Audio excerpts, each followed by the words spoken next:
क्या Maharashtra board exam में specially maths में 95 स्कोर करना आउट ऑफ 100 इतना ज़्यादा डिफ़िकल्ट है क्या? सो टू बी ऑनेस्ट नहीं ब्रो, उतना ज़्यादा डिफ़िकल्ट भी नहीं है। अब तुम सोच रहे होगे तुझे क्या पता भाई? सो मुझे पता है ब्रो, मेरे 95 मार्क्स एग्ज़ैक्ट आए थे एंड लिटरली मुझे पता नहीं मेरे मार्क्स एक्चुअली मेरे एक एमसीक्यू रॉन्ग हुआ था 2 मार्क्स का, उसके बाद मैंने सब कुछ सही लिखा था, पता नहीं फिर भी और इन लोगों ने 3 मार्क्स कहाँ काट लिए? Okay let it be. So जो हुआ सो हुआ, 95 मार्क्स मेरे आए थे एंड मैंने इतना कुछ मतलब हाँ, अब ऐसा नहीं कहूँगा कि मैंने कुछ भी नहीं पढ़ा और मेरे 95 मार्क्स आ गए, नहीं भाई, उतना बड़ा नहीं हूँ मैं। हाँ, मैंने बहुत ज़्यादा मेहनत किया था। एक्चुअली मैंने मेहनत किया था because I started enjoying solving maths questions, चीज़ों को डिराइव करना। It was very interesting thing for me and specially मुझे पता था कि कुछ चीज़ें फिक्स होती हैं भाई कि ये तुम्हारे एग्ज़ाम में आनी ही आनी है। तो मैं उन चीज़ों को थोड़ा ज़्यादा फ़ोकस करता था, लाइक उनको मैं ज़्यादा सॉल्व करता था क्योंकि मुझे पता है लास्ट टाइम पे भाई तुम्हें टाइम नहीं मिलेगा कि तुम पूरा मैथ्स 1 मैथ्स 2 को एक-एक क्वेश्चन रिवाइज़ करो सॉल्व करके। सो इसलिए तुम्हें खुद से प्रिपेयर होना पड़ेगा कि भाई तुम पहले से ही इन जितना भी टाइम है तुम्हारे पास तुम जितना हो सके उतना ज़्यादा सॉल्व करो। लाइक फ़ॉर्मूलाज़ लर्न करने से कुछ नहीं होता एंड फ़ॉर्मूलाज़ कभी भी लर्न करते करते मत बैठना। लाइक तुम जितना ज़्यादा क्वेश्चन सॉल्व करोगे उस फ़ॉर्मूला को अप्लाई करो क्वेश्चन में, तुम्हें खुद ही याद हो जाएगा formula and I think this is the best way to learn any formula in specially in maths exam like maths, okay. So मैं तो सबसे पहला देखो, लाइक ऐसा मत करना, तुम्हें पता है कि लास्ट टाइम पे मैं जब एग्ज़ाम होता है तो उसके पहले तुम्हें मैक्सिमम 2 दिन की छुट्टी मिलती है और नहीं तो 1 दिन के बाद ही एग्ज़ाम हो जाता है तुम्हारा, मतलब 1 दिन की छुट्टी में ही दे देंगे उन लोग। और वही फिज़िक्स के लिए भाई साहब 4 से 5 दिन का छुट्टी देते हैं वो लोग। ओके, सो ऐसा है और जबकि फ़िज़िक्स भी भाई अच्छे वो अपने में ही अलग ही सब्जेक्ट है भाई, सबसे ख़राब सब्जेक्ट मेरा फ़िज़िक्स ही रहा है। Okay, so let's not talk about that. Coming to the topic कि like how to prepare for maths and specially तुम ऐसे रैंडमली प्रिपेयर मत करना, हैव अ स्ट्रैटेजी। तुम उस नहीं स्कोर कर पाओगे एंड उसकी ज़रूरत भी नहीं होती है क्योंकि ना मैथ्स में कुछ चैप्टर्स होते हैं ऐसे जो हाई वेटेज होते हैं जिनके ज़्यादा मार्क्स आते हैं, ज़्यादा मार्क्स के क्वेश्चन आते हैं उनमें से। जैसे देखो इंटीग्रेशन हो गया, डिफरेंशिएशन हो गया, इनसे 5-5 मार्क्स से क्वेश्चन आते हैं। मैं चैप्टर्स का वो लिस्ट लगा दूंगा यहाँ पर, ठीक है, तुम देख लेना। सबसे पहले इन चैप्टर्स को मास्टर करो, ठीक है। मतलब अब इंटीग्रेशन में भी हार्ड लगे तुम लोग को तो इंटीग्रेशन में छोड़ दो तुम, उसके क्वेश्चन छोड़ दो, बट उसमें जो थियरम्स है भाई उसको प्लीज़ करके जाना।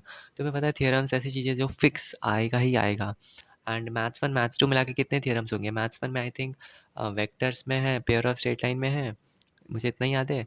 और मैथ्स 2 में स्टार्टिंग के 3 से 4 चैप्टर्स में लाइक डिफरेंशिएशन, इंटीग्रेशन और अ, इतना ही और एक डेफ़िनेट इंटीग्रेशन, ठीक है? सो बस इतना ही है।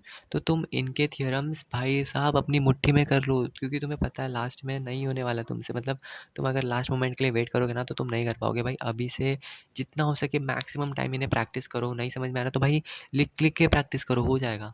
मैं तुम्हें बताता हूँ, अगर तुम्हें नहीं पता समझ में आ रहा है, तुम्हारे सर ने कोचिंग में जो इन्होंने भी पढ़ाया तुम्हें नहीं समझ में आ रहा है तो तुम यूट्यूब पर जाना, दिनेश सर का प्लेलिस्ट है, उसमें सारे थियरम्स कवर है भाई। एक मैथ्स 1 का थियरम अलग है, मैथ्स 2 का थियरम अलग है। वो तुम देखो भाई और जितना उन्होंने कराया है बस उतना कर लो, बिलीव मी। क्वेश्चन दिखेगा ही दिखेगा तुम्हारे पेपर में एंड उस टाइम पे तुम बहुत ज़्यादा खुश होगे, खुद को एप्रिशिएट कर रहे रहोगे। सो ये था।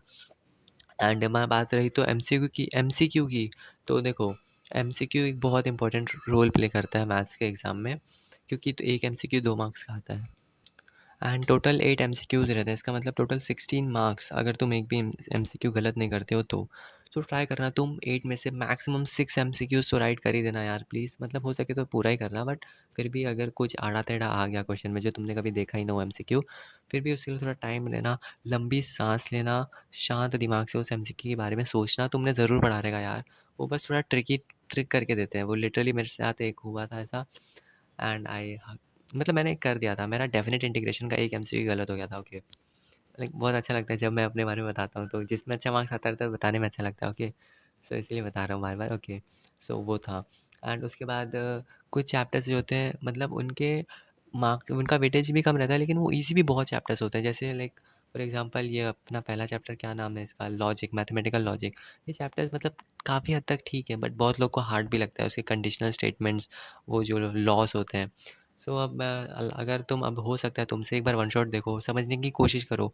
अगर समझ में आ रहा है तो अच्छी बात है, नहीं समझ में आ रहा है तो भाई लाइक छोड़ दो फिर, क्या बोल सकते हैं। बट ट्राई करो कि तुम मैक्सिमम से मैक्सिमम चीज़ें समझ कवर कर सको। एंड ऐसा लोड लेके मत पढ़ना यार, लाइक ट्राई करना कि तुम एन्जॉय करो मैथ्स को पढ़ना, सॉल्व करना सम्स। और जितना हो सके उतना टेक्स्ट बुक पे फ़ोकस करना। बाकी ये टारगेट दुनिया भर का बुक सॉल्व करने की कोई ज़रूरत नहीं है।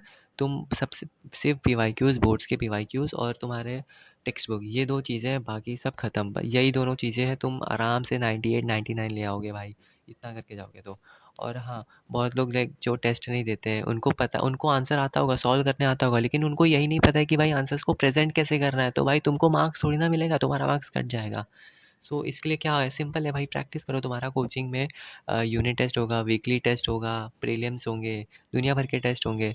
तुम बस उन्हें दो अच्छे से, और ऐसा मत देना कि सिर्फ टाइम पास के लिए मैंने फटाफट से रफ रफ करके गंदी हैंडराइटिंग में, नहीं, उसे असली टेस्ट समझ के दो। ऐसा समझो कि ये तुम्हारा एक अच्छा पेपर है, बोर्ड का पेपर है, तुम ऐसा समझ के दो। उसमें अच्छे से प्रेजेंटेशन करो, क्योंकि तुम ऐसा सोचते हो कि तुम ऐसा सोचते हो कि तुम पूरा साल ऐसा प्रेजेंटेशन नहीं करोगे और सीधा बोर्ड के एग्ज़ाम में लाइन वाइन प्रेजेंटेशन करके दिखा दोगे, तो ऐसा ये बहुत बड़ा मिथ है। ऐसा बिल्कुल नहीं होगा।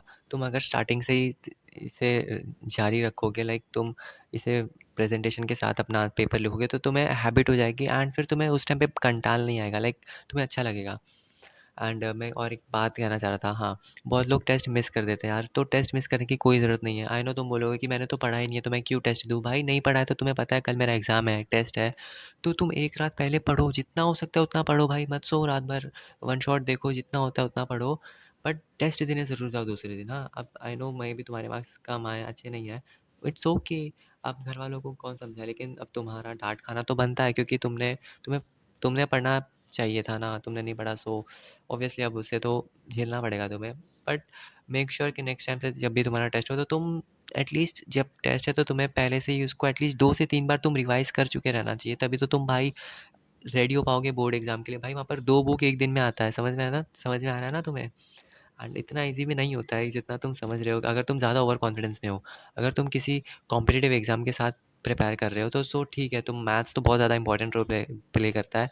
एंड उसके लेवल में, एंट्रेंस लेवल के कंपैरिजन में, तो बोर्ड्स का एक मैथ्स बहुत ज़्यादा ईजी हो जाता है। ट्राई करना, तुम चीज़ों को समझो, अभी भी मैं कह रहा हूँ, जितना हो सके तुम फ़न करना, एन्जॉय करना मैथ्स को सीखने में, तो तुम्हें ज़्यादा हेल्प मिलेगा। सो बस भाई यही था, और तो क्या ही है यार, जितना हो सके मैंने बता दिया। एंड जितना हो सके सॉल्व करके प्रैक्टिस करना भाई।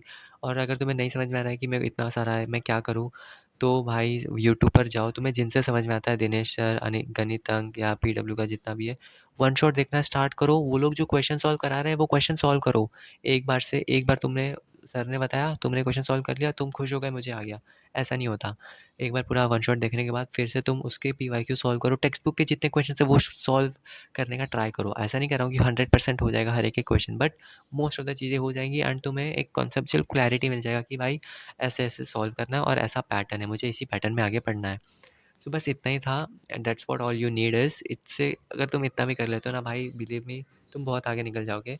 अभी भी कह रहा हूँ, थियोरम्स पे, जो डेरिवेशंस पे, उन्हें फोकस करना वो बहुत इंपॉर्टेंट है भाई। वो डेफिनेटली आएंगे, 4 मार्क के लिए आ सकता है, 3 मार्क के लिए आ सकता है, कितने मार्क्स के लिए भी आ सकता है, बट रिग्रेट होगा तुम्हें इस टाइम पे अगर तुमने वो वाला डेरिवेशन नहीं किया रहेगा। सो एंड फिक्स्ड है भाई, तुम्हें कोई टेक्स्ट बुक के बाहर से कुछ नहीं आने वाला है, बिलीव मी, कुछ भी नहीं आने वाला है, सब एकदम डूएबल होगा। तुम पता है, तो एक तुम्हें राज की बात बताता हूँ, हर बोर्ड चाहता है कि भाई मेरे मेरे स्टेट के बच्चे पास हो। फॉर एग्जांपल महाराष्ट्र बोर्ड या कोई भी स्टेट बोर्ड चाहता है कि मेरे स्टेट के बच्चे पास हो। वो लोग इतना टफ पेपर नहीं बनाते, वो लोग ऐसा पेपर बनाते हैं जो, अगर एवरेज बच्चा है तो वो पास हो जाए, अच्छा बच्चा है तो वो थोड़ा सा उसको पुश लगे, थोड़ा सा हल्का सा मेहनत लगे कि वो अच्छा स्कोर करे, और जो ठीक-ठाक बच्चा है मिडल पे, तो वो आराम से स्कोर कर लेगा यार, 80-70 जितना मार्क्स है उसके कैपेबिलिटी पे। बट ऐसा पहले से माइंडसेट बना के मत जाना कि बहुत ज़्यादा हार्ड पेपर आता है, ऐसा-वैसा, ऐसा कुछ नहीं आता है भाई, पेपर बहुत डूएबल आता है, ऐसा कहूँगा। Bye, thank you, thanks for watching.